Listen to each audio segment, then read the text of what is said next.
SS, and that after Zelia and Meliora do their presentation, we will be giving away 2 APH Picture Makers Wheatley. So stay tuned, see who gets those. Thank you. Y'all, Zelia and Meliora, would y'all like to start? Sure. Sure. Are we able to share screen? Melly has a PowerPoint. Oh, never Got mind. it. Alrighty. Alrighty. Good afternoon, VAVF transcribers. Thank you so much for allowing us to present to you today. My name is Zelia Liburd. And I am Meliora Hatcher. I am a freshman at Hillsborough Community College. I'm legally blind, and I was one of the VAVF scholarship recipients last year, 2020. I am a freshman at University of Florida, and I am also legally blind and was also a recipient of the scholarship in 2020. So first we'll do a warm-up. We'll start with some trivia questions. If you would, please put your answers in the chat. I'll start off with the first question. About how many legally blind individuals know Braille? Is it A, 1 out of 10, B, 9 out of 10, or C, 5 out of 10? Okay, I see we've got kind of a mix here between all of those, but it looks like about half and half between A and C. Is that your last guess? Yeah, and it looks like C might be a little more popular here in our answers from the folks typing in the chat. So they're definitely 5 out of 10, the majority. Okay. So the answer is is A, 1 out of 10. Yeah, so a very small percentage. It's according to the NFB. So the next question is, what year was Braille invented? 1868? I'm sorry. A, 1906, B, 1868, or C, 1824? I see again a mix. Let's see if any of these is more popular than the others. No, I think this one looks pretty evenly split. So yeah, and although C is starting to be more common here, so let's see what you all have for the answer. Okay. The answer is C, 1824. All right, one more question for now. Where was Braille invented? A, the US, B, France, or C, Germany?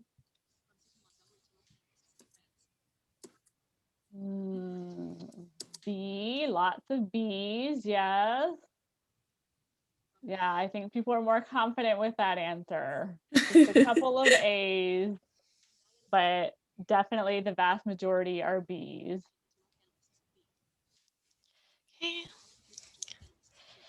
That looks like it's the consensus. So yes, it's B, France. Good job. All right. Now I'll be talking about how we use Braille in our everyday lives. A little backstory / history. I started learning Braille when I was in 5th grade. I was a little bit hesitant about doing it when I first started because of, not wanting to be judged by peers, walking into a classroom with a loud Braille writer, drawing more attention to myself. But as I started learning Braille, I realized how beneficial it really was. And although I'm in college right now and, you don't see as much Braille nowadays, it still helped me out a lot more than you can even imagine. So here's some ways that we use it in our everyday lives. Reading for pleasure, for example. If you're a book nerd like me, you love reading. And if we didn't have Braille or audiobooks, we would have to rely on others to read to us, which is something that we don't want to do. We want to be as independent as possible. So I'm really grateful for Braille and audiobooks. Recreation activities such as playing cards. We would all like to play a friendly game of Uno or Go Fish without having to potentially be cheated off of from a regular sighted person who might be reading our cards. Again, we want to be as independent as possible. Labeling. This can be really useful for when you're out in the real world living on your own. You can label anything from your washer, your dryers, ovens, microwaves, stoves, whatever you want. Again, being independent. Writing notes and lists. The night before you go shopping, grocery shopping or any shopping, I guess, you can braille out a little note to yourself to make your shopping experience go as smooth and successful as possible. Writing notes can not only be used for school purposes, but if you're in an awkward situation and when you're out and about with your friends, if your other friend knows Braille, you can pull out your slate and stylus, kind of punch a little note to them and, kind of deal with the situation privately. Texting? Yes, texting. So recently, Android phones have added an accessibility feature, which is the Braille Keyboard, which I absolutely love using. It's the Braille full cell, and I hold my 3 middle fingers on each hand over the full cell, and I can type the Braille characters just as they would show up on the page. And it's quick because I can use contractions and I don't have to search the QWERTY keyboard for the letter or the character I want. Menus. We all love eating. And so we all like the independence of being able to read our own menus. Yes, some restaurants do have Braille menus, but not enough. Granted, we could read the menus before we go to the restaurant, but who really does that? If we have more Braille menus in restaurants, we'd be able to peruse the menu as many times as we please without having to feel like we're inconveniencing the person that we're with by asking them to read the menu 1,000 times. Using a computer. Well, obviously there's not necessarily Braille on the computer, but it ties back to labeling where you can label your keyboard if you're not proficient. I would say that using the Braille notes or Braille machines could be considered as our own little computers. Learning, kind of back to my backstory about learning Braille in 5th grade. Everyone who knows Braille can use it in their math, science, reading, English, whatever class to make maybe their learning a little bit easier.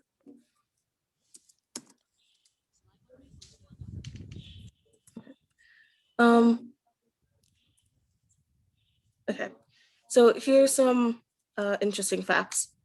Did you know that only a small percentage of the population is low vision or legally blind? And that same small percentage of individuals even know Braille. Therefore, the need for Braille is often overlooked. Most businesses don't even offer Braille alternatives for their printed documents, which I think is not okay, and I personally think it's against ADA.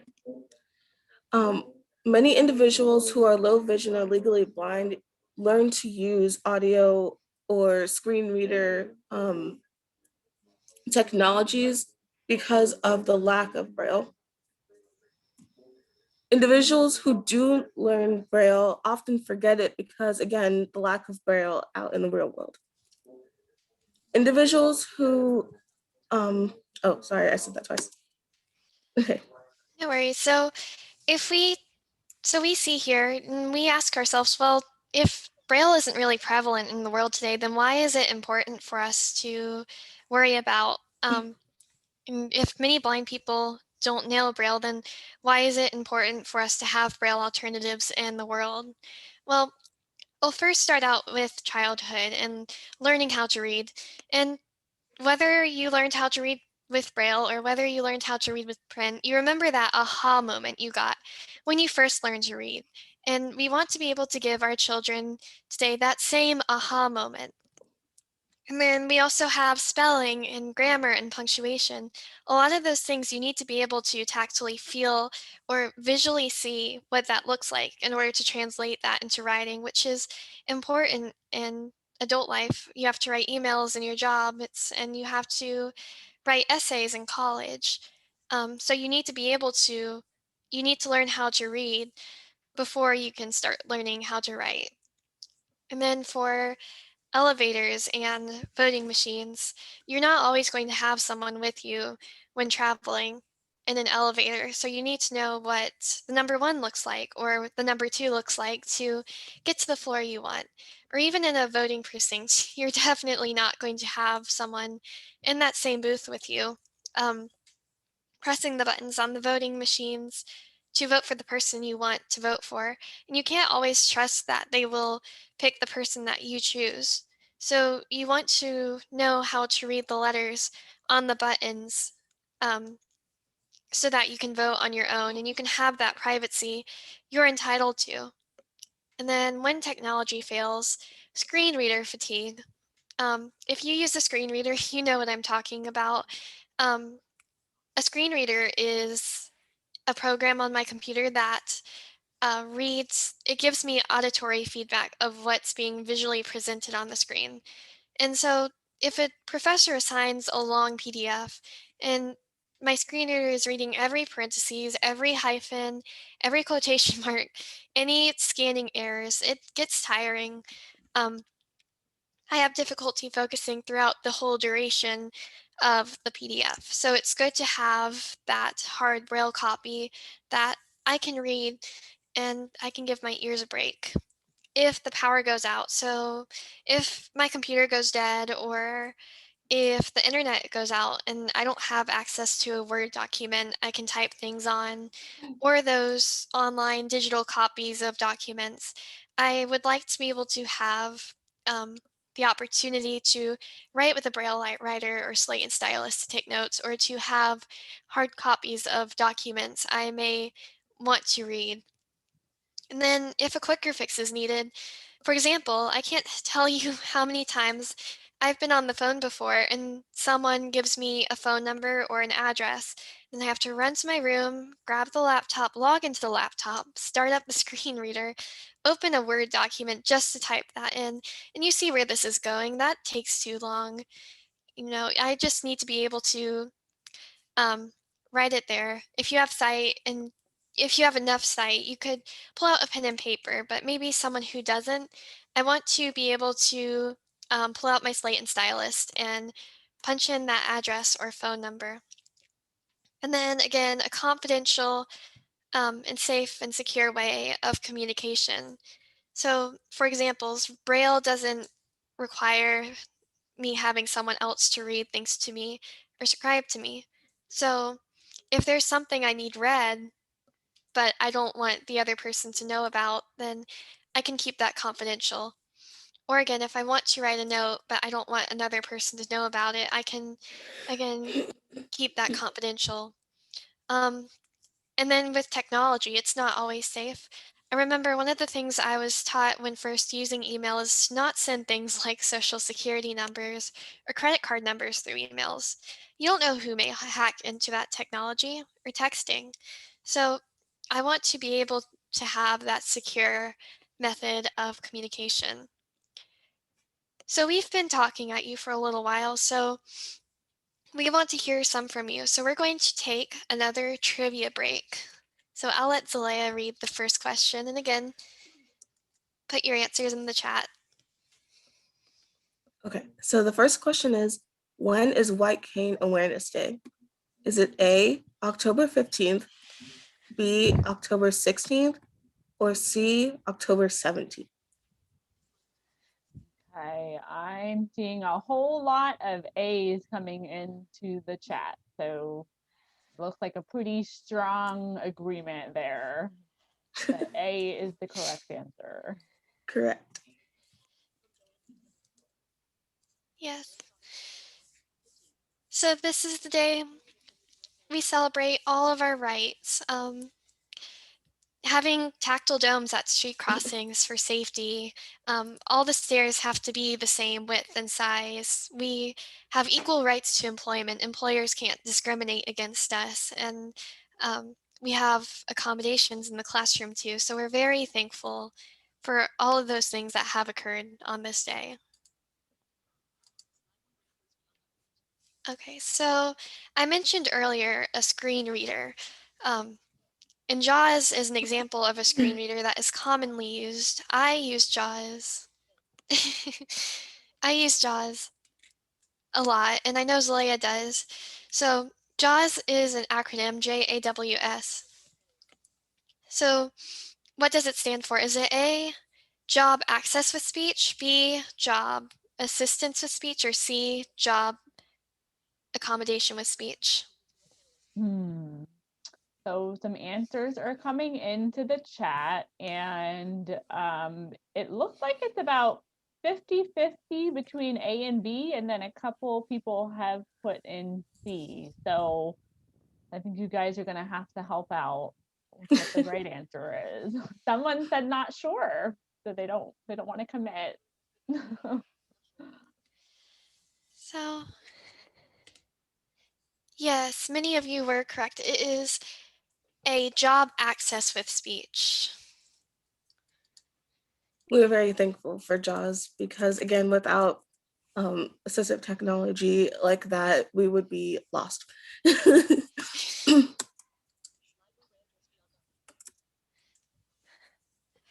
All right, last question.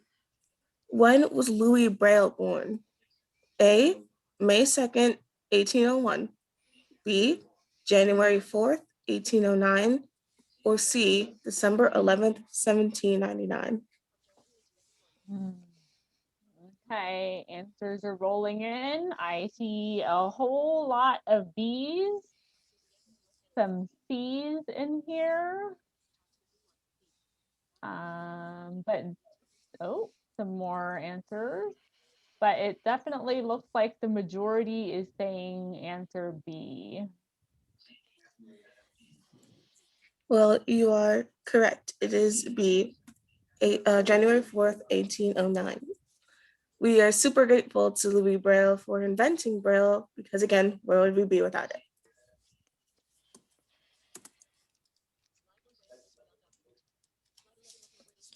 So we talked about the Braille in the present and our common uses for it and why it is important.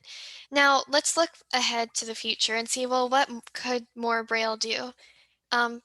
Most obviously, it could give individuals who are legally blind or low vision more independence. And as Zalea mentioned earlier, reading menus at restaurants, I personally like to read sections over and over again, and I like to read multiple sections. And oftentimes, whenever I have to have someone else read the menu to me, I don't feel like I have that freedom. I feel like I'm burdening someone else by making them read to me over and over again. So being able to have a Braille alternative gives me that freedom to browse the menu as I'd like. Following instruction manuals. So I won't have to call someone over to help me build this or help me fix this. I can do it on my own and I can be independent. Reading mail, again with the confidentiality discussion. If maybe I get something in the mail I don't want another person to see, then I can do that on my own. Navigating around areas. With a tactile map, I can see or feel what the area looks like, and I can plan out my route on my own. Yes, there are auditory GPSs, but I only get to know what my next steps are within the next couple of steps. I don't get to know like what the area around me looks like or what my whole route as a whole is going to look like. But with a tactile map, I get that ability. Access and class assignments. Back to when technology fails, screen reader fatigue, power outages, being able to have a Braille copy of a textbook or a long document or being able to take notes in Braille is a great backup tool to have in your tool belt. And then let's look at this from a bigger picture here. So employment-wise, in the years of 2012 and 2013, about 30% of individuals who are legally blind were employed. 90% of those individuals knew Braille. So if we look back to our statistic about only 10% of legally blind individuals knowing Braille, we can see here that this is really isolated and retained in the employment population, the employed population. So we can see here that there is a strong correlation between being literate in Braille and having a job. So putting this all together, if there were easier, if there was easier access and more access to Braille in the world, it would be more justifiable to teach Braille to our children in schools and to teach Braille to adults who have recently lost their vision. And individuals who have learned Braille would be more likely to remember what they have learned because they use it more. Individuals who are legally blind or have low vision will be granted more independence and will be on more level ground with their peers who are sighted. All of this will result in higher employment rates for individuals who are legally blind or have low vision. For there is a correlation between being an employed individual who are legally blind and knowing Braille. That is why we thank you, VAVF transcribers, for all of the work you do to ensure access to Braille for the blind and the visually impaired. So we'll take the rest of this time for Q&A in the chat. We're pretty much open books. You can ask us anything about being visually impaired and going to school, growing up legally blind, eye conditions, our experience with Braille. So yeah, thank you.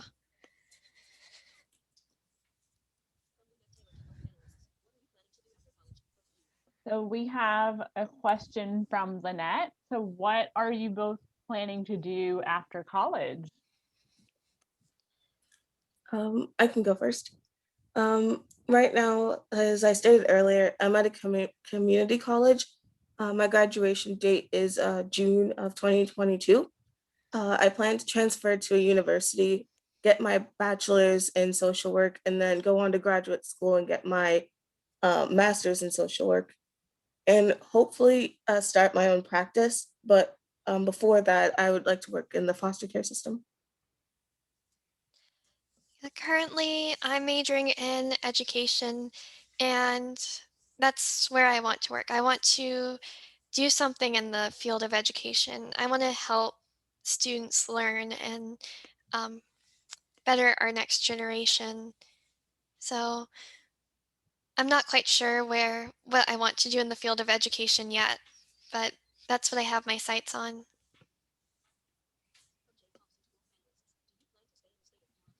So our next question, do you both plan to stay in the state of Florida or maybe go somewhere else at that point? I think I might stay in Florida. That's where most of my family is. Yeah, same. I don't plan on leaving Florida either. Although I did have this wild dream of going to Juilliard for college, but New York is way too cold for me. That is very understandable. Okay, we have another question. How do you go about asking for and receiving Braille textbooks at college? No, I do want to take that one. Sure. So, see, that's an issue. I don't feel like I have I don't feel like I have a lot of access to Braille textbooks. I know Bookshare, um, if I ordered books through Bookshare, they will transcribe one for me, but it's at a cost. So mostly all my textbooks and documents are digital. But if there was a Braille alternative, I would be very much appreciative. That's the same for me as well. Yeah, it's definitely a challenge after pre-K through 12th grade to get those Braille materials, which is unfortunate. Okay, let's see what other questions we have. So this one is more specific for because you are at FSDB, which is in the St. Augustine area of Florida. So is there a website that allows St. Augustine restaurants access to transcribers willing to Braille menus? I don't know if you guys can answer that, or maybe that's the VAVF question. I'm not sure that we could answer that, but I'm pretty sure that a lot of restaurants would be happy to have some Braille menus.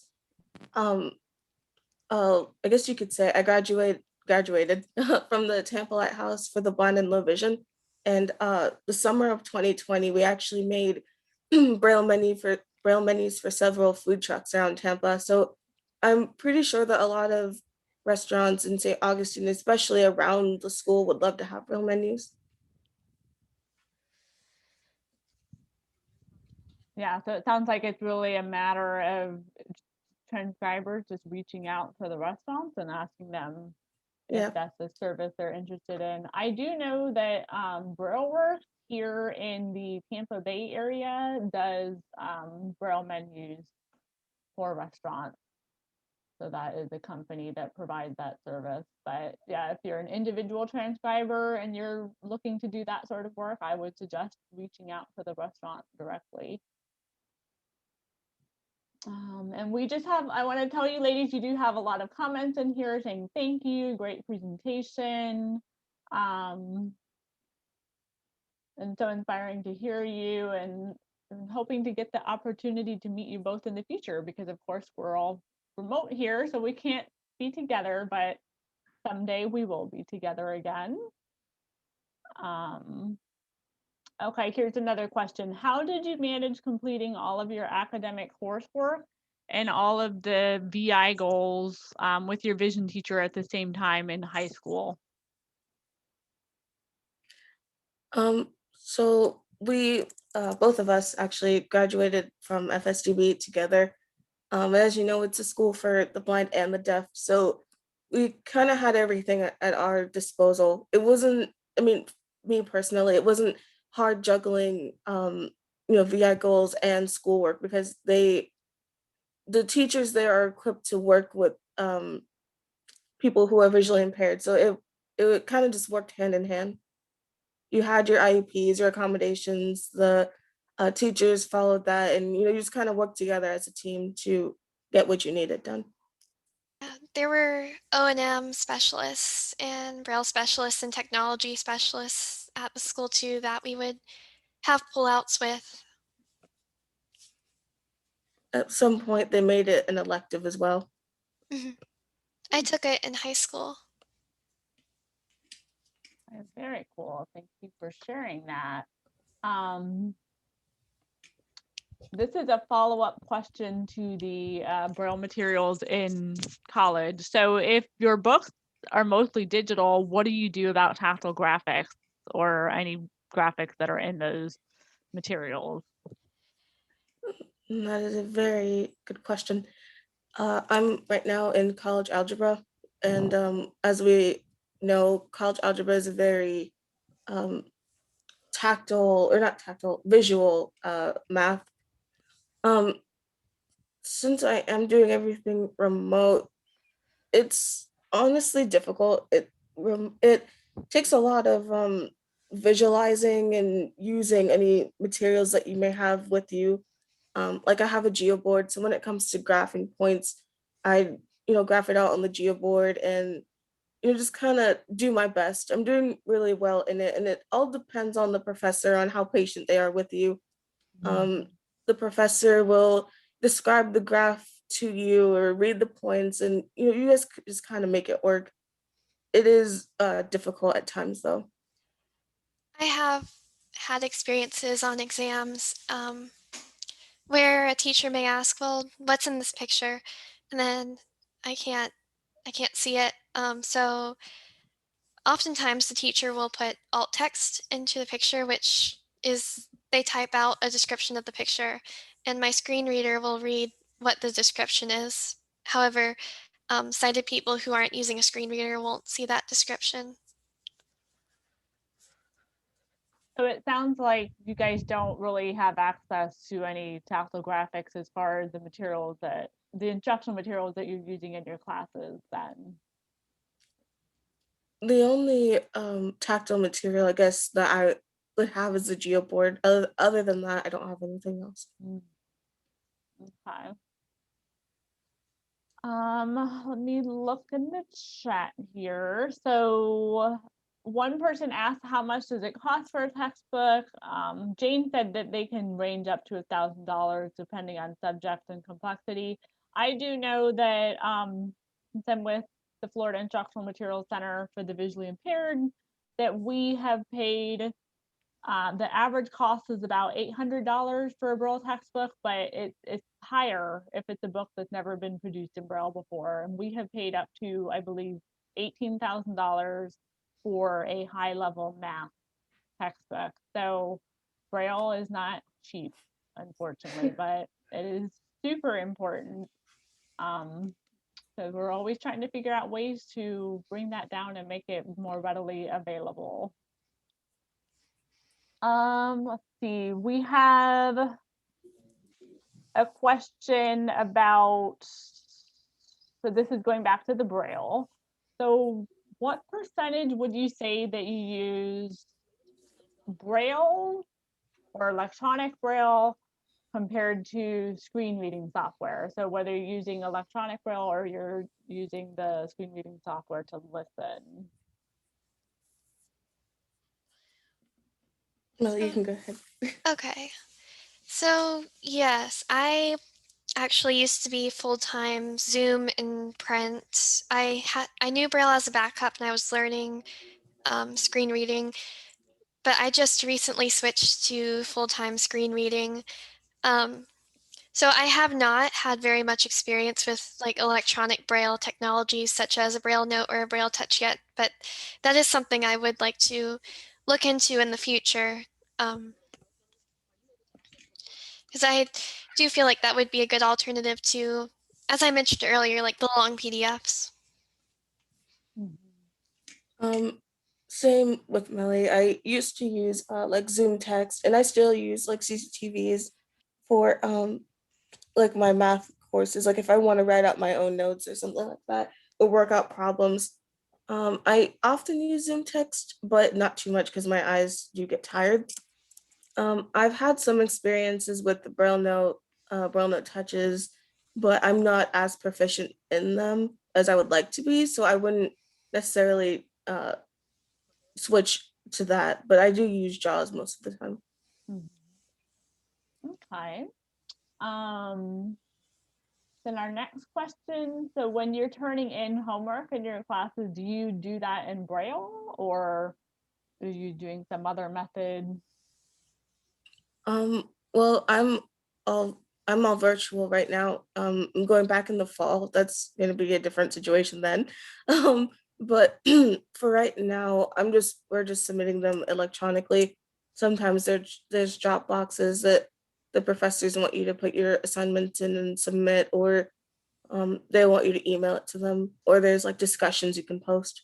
It all depends on the professor in class. Yes, same. I submit everything electronically. I'm sure that when I go back in person, I'll probably be using the computer majority of the time. So I'll probably just be either emailing or printing out my assignments. Yeah, and that makes sense. I think that's pretty common in college nowadays for things to be electronic. Okay, let's see. You guys have all kinds of questions coming still.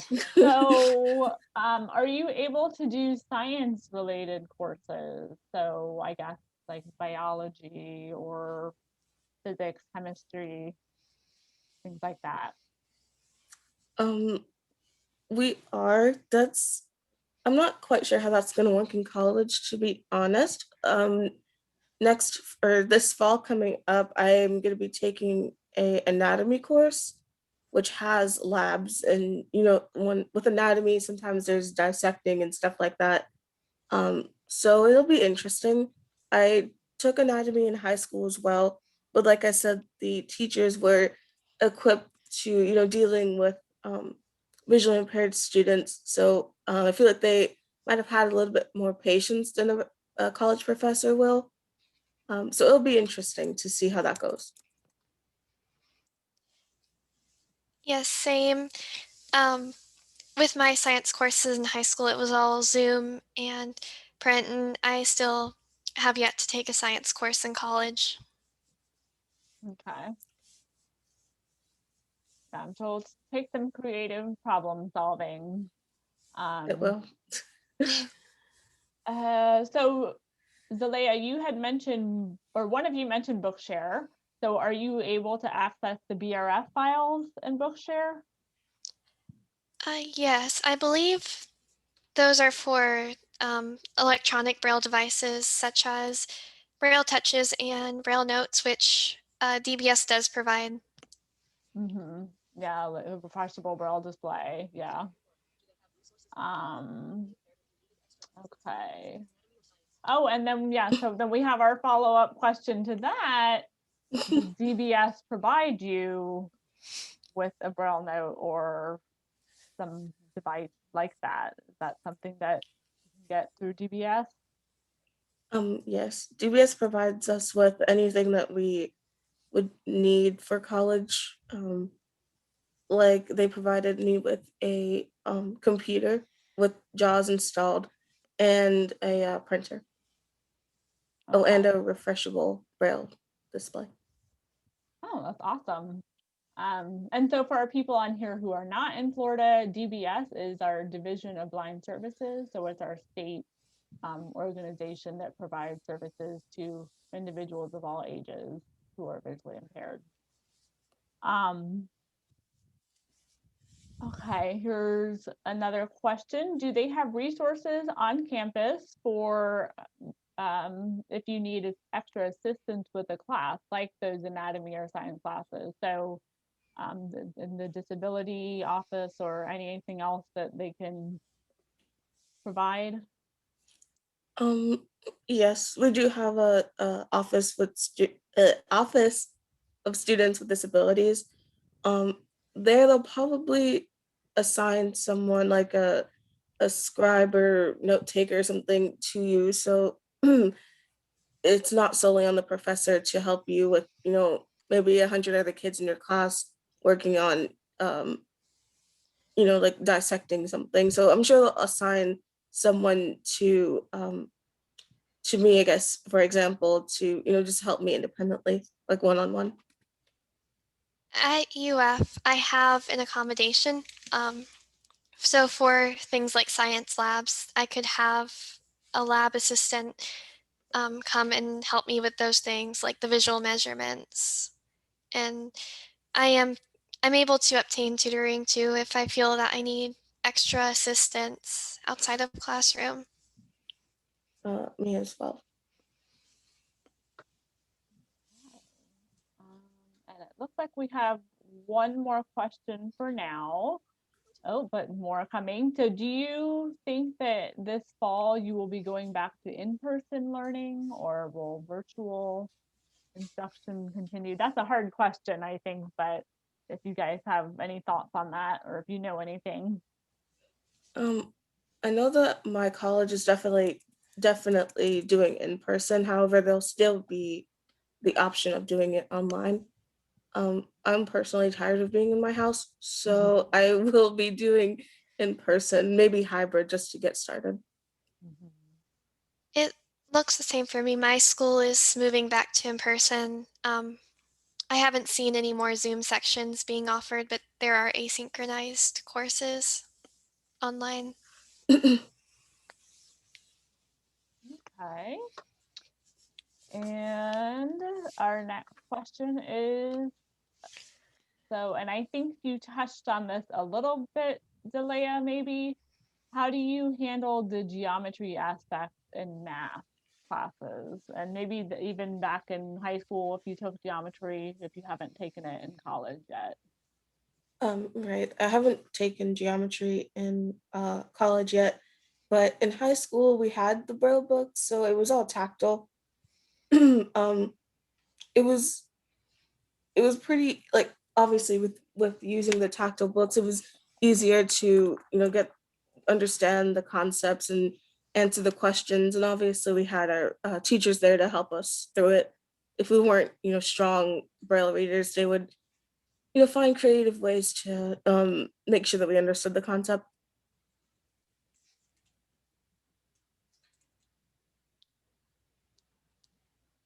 Do you have anything to add on that, Meliora? Pretty much what Zelaya said. I have not had experience with a geometry class yet in college. Okay.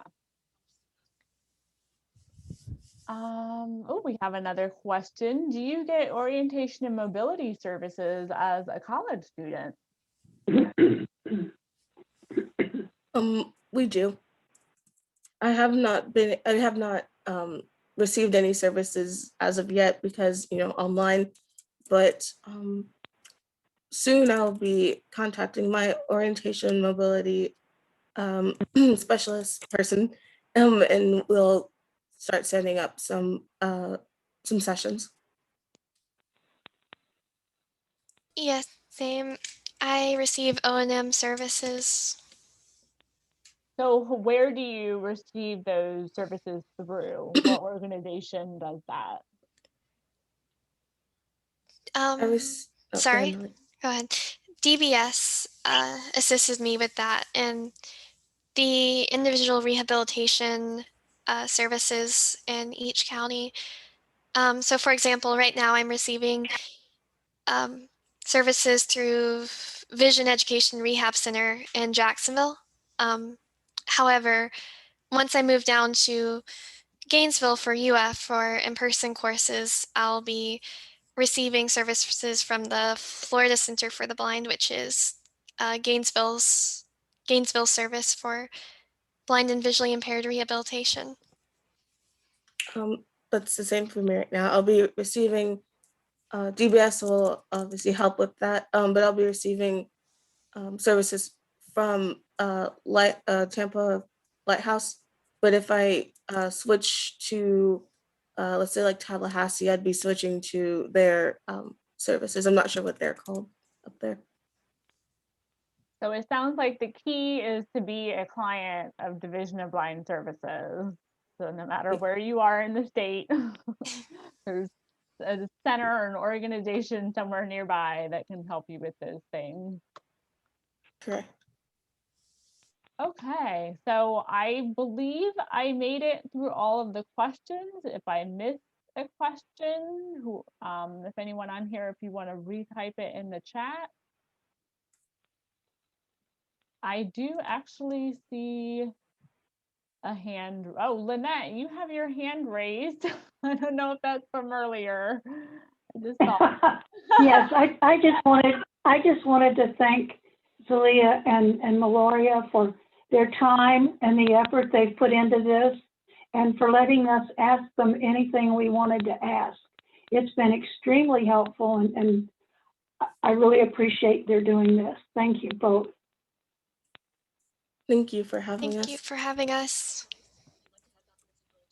Oh, I have one more question, but yes, I agree. This has been wonderful to hear firsthand from both of you about your experiences. So this is a question from a VAVF transcriber. Would you like to have documents in Braille to assist with things like long PDFs? Yes. Yes. So I don't know if that's an offer. I don't know if it's, so we'll have to see if there's a connection that needs to be set up there, but pretty sure that was a yes for that.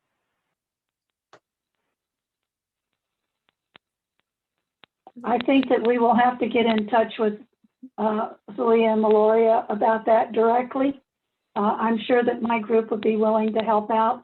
And since Whit sent that question, she would probably be willing to help out also. Quick and dirty Braille. Yes. For y'all. Yeah, and Whit says that you guys have her email, so there you go. Alrighty, thank you. Yep. Thank you. If there are Thank you for a great presentation. Thank you. If there are no more questions, we will again like to thank you for allowing us to present to you today, and we hope you have a great rest of your conference. Thank you.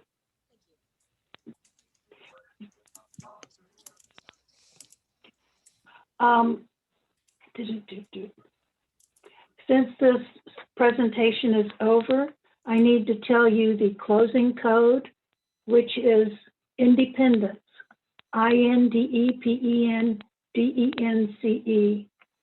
and also the names drawn for these two picture makers are, and if you hear your name, say in the chat that you're here, because if you're not here, then we have to pick somebody else.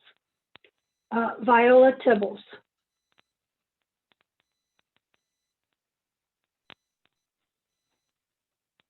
Okay. Sandy McKinney. As I said, if you're in attendance, say, I'm here.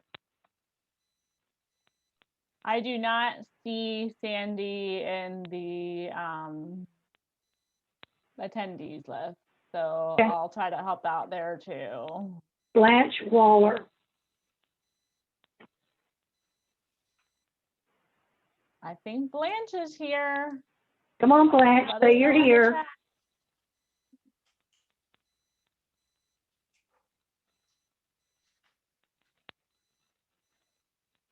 Okay, she must not want a picture maker. Kimberly McKnight.